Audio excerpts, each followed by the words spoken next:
Hi, hello every one. நான் அஜித்குமார் பேசுகிறேன். Change pass change சேனலுக்கு சப்ஸ்கிரைப் பண்ணுங்கள், பெல் பட்டன் கொடுக்குங்க. ஸோ நம்மளுடைய சேனல் வந்து இன்னைக்கு மிக ஒரு முக்கியமான வரலாற்று புத்தகத்தில் நம்ம அறியப்படாத சில பக்கங்களை பற்றி நம்மளோட சேனல் இன்னைக்கு பேச போகிறோம். யார் அவங்க, அந்த வீர பெண்மணி யார் அப்படின்றத பற்றி தெரிஞ்சுக்கிறதுக்கு முன்னாடி வாங்க மறக்காமல் நம்மளுடைய சேனலை வந்து தொடர்ந்து இணைஞ்சிருங்க. இது போன்ற நிகழ்ச்சிகளை நம்ம தொடர்ந்து பார்க்கலாம். வாங்க, லெட்ஸ் கோ. அதாவது இந்திய விடுதலை போர் என்பது பல வீர தியாகிகளோட ரத்தத்தால் எழுதப்பட்ட ஒரு காவியம் அப்படின்றது நமக்கு எல்லாத்துக்குமே தெரிந்த ஒரு விஷயம். அந்த காவியத்தினோட ஒவ்வொரு பக்கத்திலும் ஒரு ஒவ்வொரு வீரத்தினோட அடையாளம் எப்பவுமே வந்து மின்னிக்கிட்டே இருக்கும். ஸோ அந்த மின்னுபவர்ல ஒரு ஒரு நேதாஜியினோட ஒரு ராணி என்று சொல்லக்கூடிய நீரா ஆர்யா என்பவரை பற்றி இன்னைக்கு அவங்கள பத்தி நம்ம பேச போறோம். இவருடைய தியாகம் எத்தனை பேருக்கு வந்து தெரியும் அப்படின்றது எனக்கு தெரியல. ஸோ ஆனால் எந்த ஒரு பாட புத்தகத்திலுமே இவரை பற்றியான விஷயம் வந்து நீங்கள் படிச்சிருக்கவே முடியாது. ஏன்னா இவங்களை பற்றியான விஷயம் வந்து எங்கேயுமே இருக்காது. எந்த ஒரு பாடத்திட்டத்திலையும் நீங்கள் எடுத்துக்க முடியாது. லைப்ரரி போனீங்கன்னா இவங்களை பற்றி நமக்கு கிடைக்கும். ஸோ அவங்கள வேணா அங்கே வேணா நீங்கள் தேடி படிச்சு பாருங்க. ஸோ எனக்கு தெரிஞ்ச விஷயங்களையும் உங்களுக்கு நான் ஷேர் பண்ணுறேன்.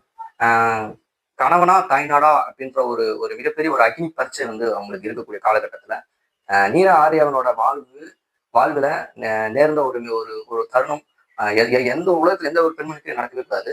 ஏன் அப்படின்னா, ஒரு பக்கம் தான் நேசிக்கக்கூடிய கணவன், இன்னொரு பக்கம் பார்த்தோம் அப்படின்னா தான் சுவாசிக்கக்கூடிய தன்னுடைய இந்தியா என்று சொல்லக்கூடிய தாய்நாடு, பிரிட்டிஷோட ஒரு ஒற்றனாக இருந்த அவருடைய கணவன் என்பதுதான் அவங்களுக்கு மிகப்பெரிய வருத்தமா இருந்துச்சு. ஒரு இந்தியனோட இதய துடிப்பு நேதாஜியை கொல்ல முயன்ற முயன்ற போது நீரா வந்து மிகப்பெரிய அளவுல துடிச்சிட்டாங்க. அவருடைய கணவரே வந்து நேதாஜியை கொல்ல போறதா வந்து நினைக்கும் போது மிகப்பெரிய அளவுல துடிச்சிட்டாங்க. ஸோ துரோகம் தன் வீட்டிற்குள்ளே இருப்பதை வந்து அறிந்து கொண்ட அந்த வீராங்கனை ஒரு நொடி கூட யோசிக்கவே இல்லை. பெண்ணுக்கு மாங்கல்யம் என்பது ரொம்ப முக்கியம்தான்.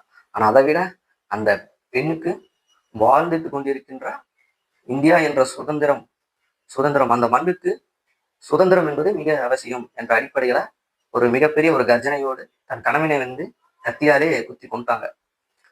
ஒரு பெண் வந்து தன் தன் கையாலேயே தன் தாலியை வந்து அறுத்துட்டு தூக்கி எரிஞ்சுட்டு போறது வந்து நாட்டினோட விடுதலைக்காக அப்படின்றத நம்ம புரிஞ்சுக்கணும். நம் நாட்டினோட விடுதலை போர்க்களம் புகுந்த ஒரு அந்த செயல் என்பது ஒரு உலக வரலாற்றுல வந்து ஈடுணையே சொல்ல முடியாது.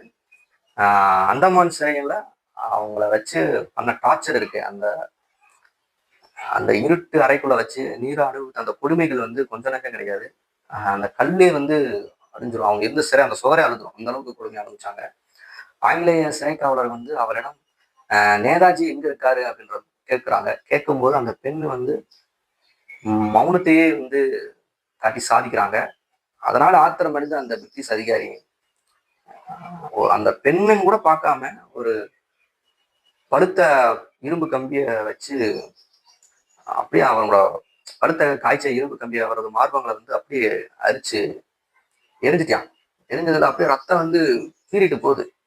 உடல் வந்து துடிக்குது. அந்த நிலையிலும் கூட நீதா வந்து சமரசமே ஆகாம ஆர்யாவனோட இதழ்கள் வந்து உச்சரிச்சுக்கிட்டே இருக்கு. என்ன தெரியுமா உச்சரிச்சு தெரியுமா? ஜெய் ஹிந்த் அப்படின்ற வார்த்தை வந்து உச்சரிச்சுக்கிட்டே இருந்துச்சு. சுதந்திர இந்தியாவில் ஒரு அனாதை நாடு சுதந்திரம் பெற்றது. பல தலைவர்கள் பதவியிலும் ஆடம்பரங்களிலும் இன்னைக்கு இருக்காங்க. ஆனா தன் உடலை வந்து சிதைச்சு தியானம் செய்த நீரா ஆர்யா என்பவரை இந்தியாவில், இந்த சுதந்திர இந்தியாவில் அங்கீகரிக்கவே இல்லை அப்படின்றதான் மிகப்பெரிய ஒரு வருத்தமான எனக்கு ஒரு விஷயம். ஹைதராபாத் திருக்கரையில் கூட வந்து பார்த்தீங்கன்னா கடைசி காலகட்டத்தில் அவங்க வந்து பூ வித்துட்டு இருந்தாங்க. தள்ளு வண்டியில கூட பிழைப்பு நடத்தி தன் வாழ்க்கையை வந்து நாட்டில் வந்து ஓட்டிட்டு இருந்தாங்க. ஒரு குடிசை கூட இல்லாம தன் வாழ்நாளை வந்து வறுமையிலே வந்து கழிச்சுட்டு அந்த மாவீரத்தி 1998 ஒரு அனாதையாகவே இறந்துட்டாங்க. இதுதான் மிக வேதனையான விஷயம். இன்று நாம் அனுபவிக்கக்கூடிய இந்த சுதந்திர இந்தியாவில் இருக்கக்கூடிய அந்த சுவாசிக்கக்கூடிய நம்மளுடைய இந்த சுதந்திர காற்றானது நீராரியா போன்ற ஒரு ரத்த வாடையோடு கலந்தது என்பதை நம்ம வந்து என்னைக்குமே மறந்துவிடக்கூடாது.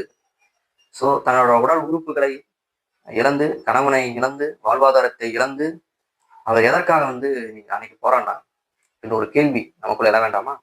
அவர் நமக்காக விட்டு சென்றது வெறும் சுதந்திரம் மட்டுமல்ல, நாட்டிற்காக எதையும் இழக்க துணியும் ஒரு வைராக்கியம் கூட. அவருடைய தியாகத்தை போற்றுவது வந்து வெறும் சடங்கு மட்டுமே இருந்துடக்கூடாது.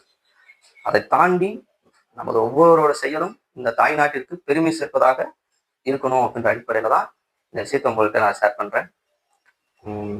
இது போன்ற வீர தியாகி பெண்கள் வந்து சமுதாயத்தில் மறைக்கப்படுவது என்பது ஒரு மிகப்பெரிய வேதனையான விஷயம். ஸோ நம்மளுடைய சேனல்கள் வந்து இந்த மாதிரி மறைக்கப்பட்ட வீராங்கனைகளை பற்றி ஒரு 10 நிமிஷம் வீடியோவில் நம்ம பேசுவோம். தொடர்ந்து இணைந்திருங்கள். சேஞ்ச் ஃபார் சேஞ்ச் சேனலுக்கு சப்ஸ்கிரைப் பண்ணுங்கள், பெல் பட்டன். வீர வணக்கம், ஜெய்ஹிந்த் என்ற உரைகளை நான் முடித்துக் கொள்கிறேன். தேங்க்யூ.